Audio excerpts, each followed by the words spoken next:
L'association Négawatt a été créée en 2001 par un certain nombre d'experts et de professionnels d'énergie qui travaillaient notamment sur des mesures, qui voyaient que quelque part il y avait énormément de choses à faire en matière de non-gaspillage de l'énergie, en matière de ce qu'on a appelé après sobriété et efficacité énergétique. Et on a commencé à travailler sur des scénarios pour montrer qu'un autre paysage énergétique était possible. Depuis 15 ans, l'association Négawatt a incontestablement pris une place de plus en plus importante dans le débat sur l'énergie, jusqu'à la COP21 où nous sommes intervenus. Et ces travaux, qui sont portés essentiellement par un groupe d'une vingtaine d'experts, sont aujourd'hui soutenus par plus de 1000 membres. Un scénario énergétique, c'est construire, par rapport à un objectif, une trajectoire, un chemin possible.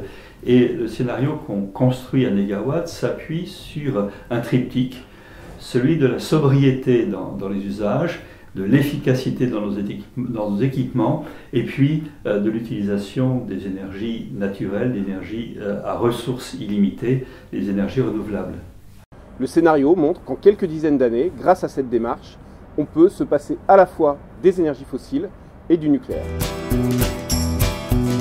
Un scénario s'adresse avant tout aux décideurs économiques, politiques, au niveau national, au niveau local, pour leur donner les outils pour mettre en œuvre les actions, les politiques publiques en faveur de la transition énergétique. Mais c'est aussi, bien sûr, un outil pour l'ensemble des citoyens qui souhaitent s'engager dans cette transition énergétique. Le scénario Négawatt 2011 a permis de prouver la faisabilité technique d'un avenir fondé essentiellement sur les énergies renouvelables.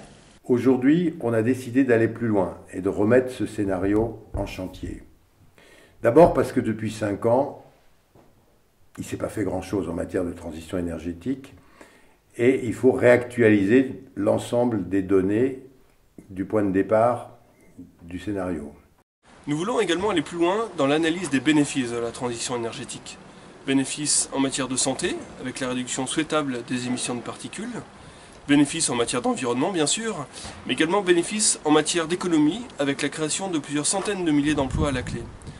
Loin d'être une contrainte, la transition énergétique est au contraire une chance pour notre société. C'est ce que nous voulons montrer à travers ce nouvel exercice. 2016 est une année charnière parce que c'est l'année qui va suivre la COP. Il y a donc un certain nombre de décisions à mettre en œuvre. Et il est nécessaire que l'énergie reste dans le débat public. Et pour ça, il est nécessaire d'avoir un scénario qui soit actualisé. L'énergie doit être un thème fort de la prochaine campagne présidentielle. Réaliser le scénario Négawatt 2016 équivaut à plus de 200 jours de travail. Ce ne pourra pas se faire qu'à travers du bénévolat. C'est la raison pour laquelle nous avons besoin de votre soutien. Si les contributions le permettent, nous souhaitons aussi développer des outils de communication, comme une vidéo permettant de diffuser le scénario Négawatt auprès du plus grand nombre. En nous soutenant, vous vous associez à ce travail d'expertise en faveur d'une véritable transition énergétique.